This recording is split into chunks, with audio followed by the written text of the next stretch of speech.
Welcome to that drawing show thing. My name is Brandon Noel. I'm a cartoonist and self-publisher. I'm the creator of Mr. Cuddles as well as a few other titles.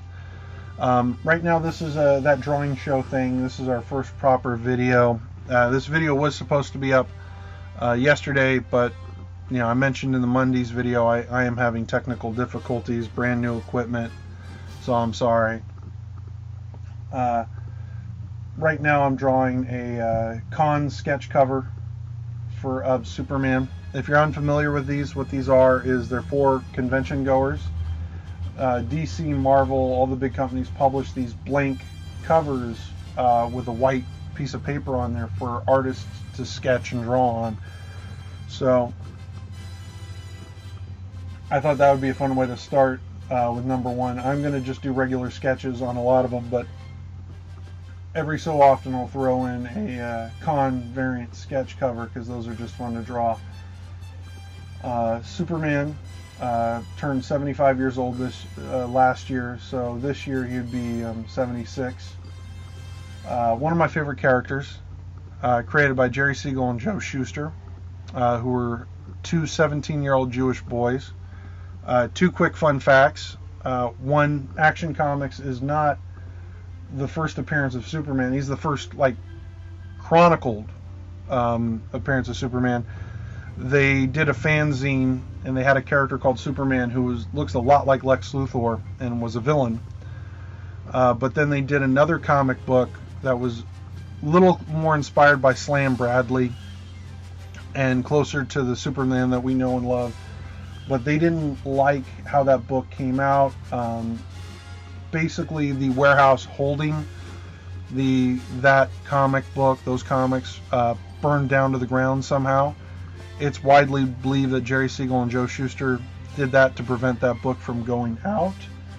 But there's no evidence, there's no proof. It's just speculation. The only thing we have is a burnt black and white cover of the original Superman.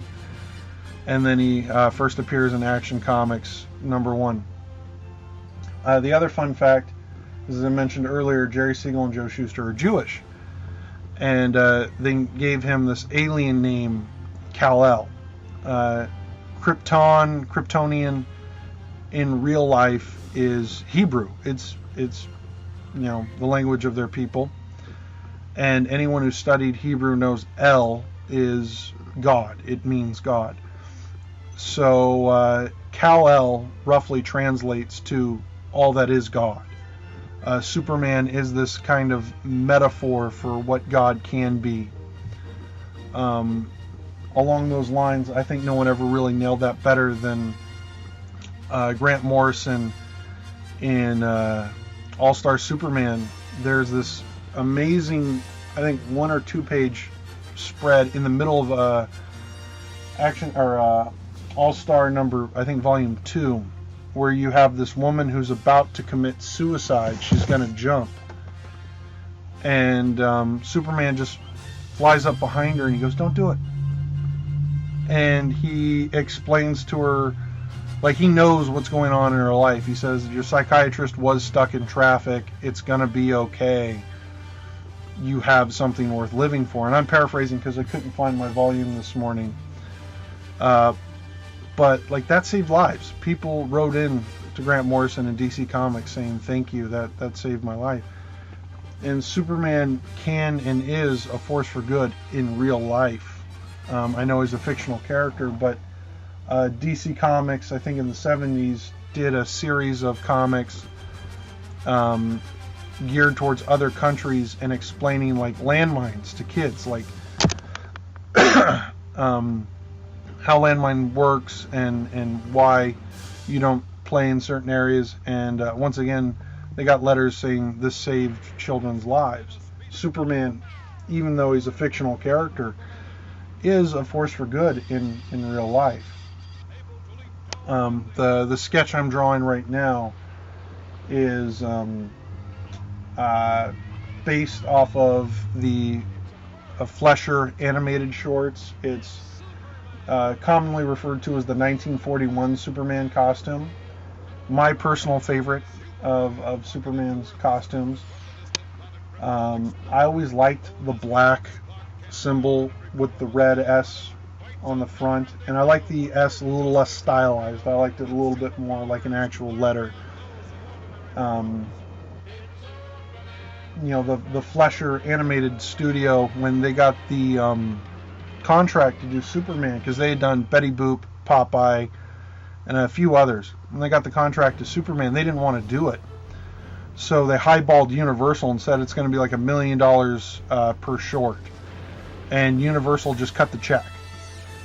And so those shorts, those animated shorts, are some of the most beautiful animation to come out of the 1940s ever.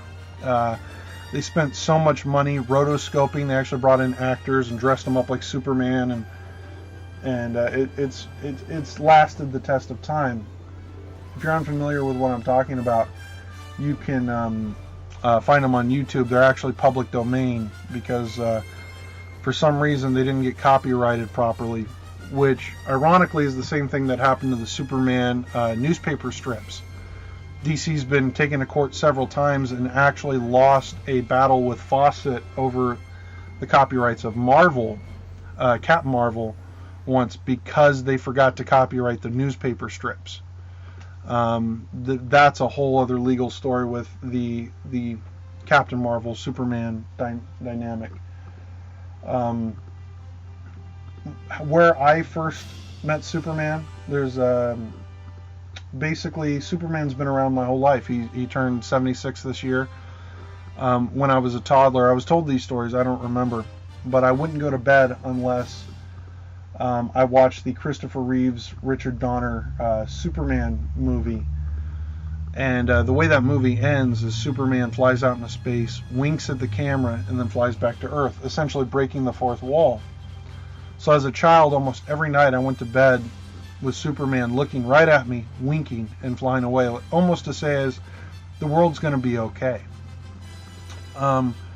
When Christopher Reeves passed away, for a long time, my friends and I would gather in memoriam and we'd watch all 4 Superman movies back to back to back. And yeah, Superman 3 is a hard watch. If you're a diehard Superman fan and you've never seen it, it's rough. It's not a good movie by any stretch of the imagination. But for years we'd get together and we'd watch the Richard Donner Superman movies. Well, the Christopher Reeve Superman movies. The other thing I want to mention, Smallville was a big part of my life. I was in high school just as that show hit, and so I got to grow up with Superman, which is again this theme that Superman's always been there for me, and why I wanted to start this series with Superman. One of my favorite characters, probably never better handled than in Jeff Loeb and Tim Sale's Superman for All Seasons. I'm of the impression that Quentin Tarantino got it wrong. His analysis of Superman works in the context of Kill Bill. But Superman, Clark Kent, is not poking fun at humans saying you're all weak and fragile. Superman's Clark Kent.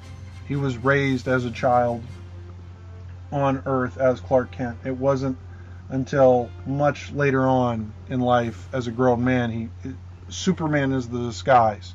Clark Kent is the real person.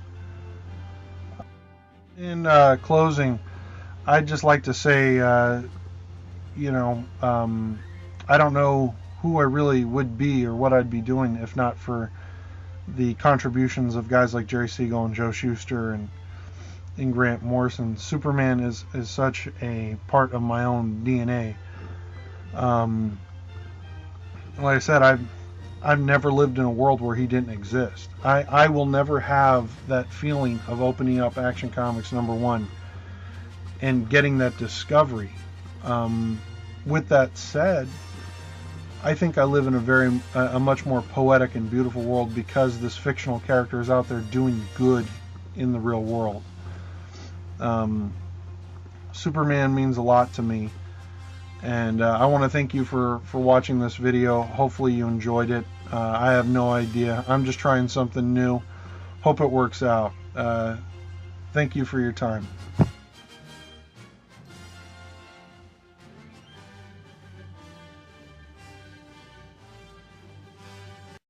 So there you have it, our first proper episode of that drawing show thing. If you're interested in purchasing Superman number 32, the sketch cover that I just did, you can go to patreon.com/DestinyComics, where all our future sketches will be available as well. Please like, subscribe, tell your friends, follow us on Twitter @DestinyComics. Thank you so much, and see you in the funny pages.